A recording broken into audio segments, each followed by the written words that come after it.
Verse 14, and this gospel of the kingdom shall be preached in all the world for a witness unto all nations, and then shall the end come, because Israel scattered throughout the four corners of the earth.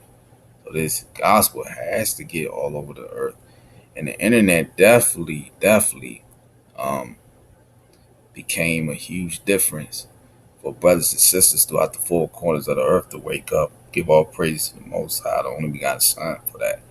So, I mean, there's no excuse. I mean, I have chat with brothers and sisters who told me that they see stuff on social media, Facebook, Instagram, Snapchat, brothers talking about what's going on, people making posts, making memes about what's going on. So the more the truth is coming out, the more the Lord going to increase and testify the judgment, because we have to become the watchmen. Our job is to warn our people, because when this thing hit, it's going to be too late. So we got to get the bloodshed off our hands. So you do the best you can do.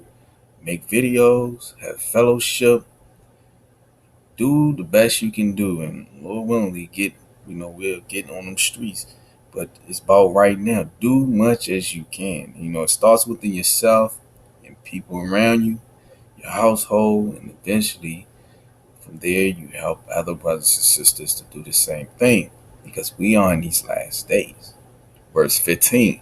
When ye therefore shall see the abomination desolation, spoken of by Daniel the prophet, stand in the holy place, whoso readeth, let him understandeth. You see what I'm saying? So Daniel, which is in the Old Testament, which you got the pastor, preacher telling you, oh, the Old Testament is done away with.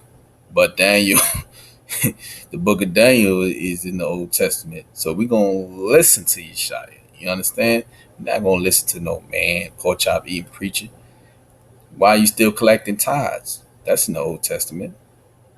Why are you reading out the book of Psalms, the book of Proverbs? That's in the Old Testament. But you don't want to go in the Torah and them laws, because you get exposed big time and you start losing money. They make money on those who don't know what's going on. That's what Babylon is. Great Babylon.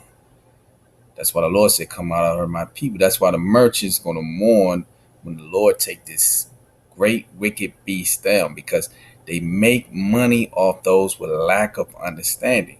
When you don't have understanding, it equals to confusion. When you have knowledge and understanding by trusting the Lord, you won't move. That's Isaiah 33 and 6. Knowledge and wisdom shall be stability of thy times. And how do you pertain wisdom? Keeping the laws of the Most High and follow the commandments of Yeshua. Go to Deuteronomy chapter 4, 5 through 6. You understand? Verse 16, then let them be Shlakia. Then let them which be in Judea flee into the mountains. Verse 17, let him which is on the housetop not come down to take anything out of his house. Verse 18, neither let him which is in the field return back to take his clothes. Verse 19, woe unto them that are with child, and to them that get stuck in those days. Because it's going to be tough, because if you got a baby crying and or you got your child being babysitted, or you left them over somebody's house, or you out of town, and when this thing pop off, it's you gotta get right with the Lord. You gotta pray that you and your family will be together, and the Lord will lead you to that wilderness, because when that time to flee, it's different from talking about it from it actually happening, because that flesh is gonna get weak, heart gonna be pumping, you gonna get that adrenaline, you get weary and sorrow. You know what I mean? And suddenly them negative voices come in your mind, them demons, them evil spirits. Next thing you know, you start to boil down. So you gotta pray and get right with the spirit. And we gotta do more fasting, brothers and sisters. We gotta fast more. We gotta pray more. We gotta meditate, and we gotta be about the Lord, because the more you seek his understanding, the more he's gonna prepare you for it. He's gonna give you wisdom, and we gotta have faith too to get through this thing. It's gonna be challenges, man. But I'm not saying not to have children or anything at all. Cause you got a child, don't say, "Oh man, that mean I ain't gonna make it." No, no, no. The Lord gonna get you through. It's gonna be a little harder, you know what I mean, because you got them kids, and you got these sisters out here walking around with a bunch of kids who's single. That's gonna be horrific for them because they ain't got no man around them, and she gonna get emotional. She gonna get weak, and it's gonna be bad out here. It's gonna get rough when that day comes. Okay, but verse 20. But pray ye that your flight be not in the winter, neither on the Sabbath day. See, the Sabbath is still in effect from Friday sundown to Saturday sundown. So we have to pray. We don't want this thing to go down wintertime because wintertime is the flu season. It's going to be cold. Shoot, you might have blizzards 10, 20 inches, and it's going to be hard to get out of here to that wilderness. You know what I'm saying? Verse 21, for then shall be great tribulation, such as was not since the beginning of the world to this time, no, nor ever shall be. You see what I'm saying? So this is going to be the great tribulation, abomination, and desolation. You understand what I'm saying? Verse 22, and except those days should be shortened, there should no flesh be saved, but for the elect's sake those days shall be shortened. So we thank the Lord that these days gonna be shortened. You know what I'm saying? But let me scroll down. Then if any man shall say unto you, Lo, here is Christ, or there believe it not. Verse 24. For there shall arise false Christs and false prophets, and shall show great signs and wonders, and so much that if it were possible, they shall deceive the very elect. You hear that? The very elect. Now let's point to this man. This man is going to deceive people with signs and wonders. All right. And for proof, man, let me go to the book of Nicodemus. Now, this book was taken out by the same religious institution, the Roman Catholic Church.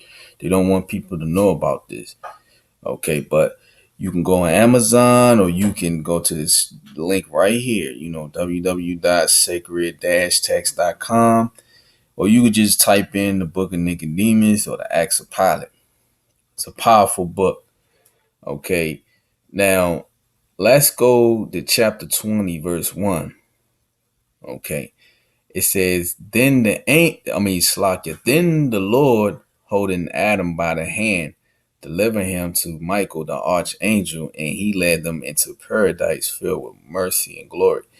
Now, for those that, I can't go through the whole thing. You got to read it, but it's about Yeshua delivering the souls from hell, which is Hades. You understand? Spiritual world. But you have the Abraham's bosom. So Yeshua came to deliver them. He was in the earth for three days. You know what I'm saying? 3 nights. He came down there and delivered these souls like Adam and all the way up. And he delivered them to paradise, which is the third part of heaven. So when our brothers and sisters die, instead of them going to the Abraham's bosom, they go to third heaven. All praise to the Most High for His only begotten Son. So the Lord, man, He's a beautiful God, man. And Yeshua, man, definitely put it down for us. Verse 2.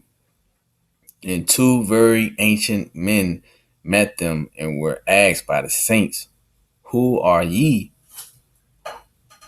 who have not yet been with us in hell? Hell, this is referring to Hades, all right? The spiritual world and the center of the earth. And have had your bodies placed in paradise. Verse 3. One of them answering said, I am Enoch, who was translated by the word of Ahia. And this man who is with me is Elijah the Tishbite, who was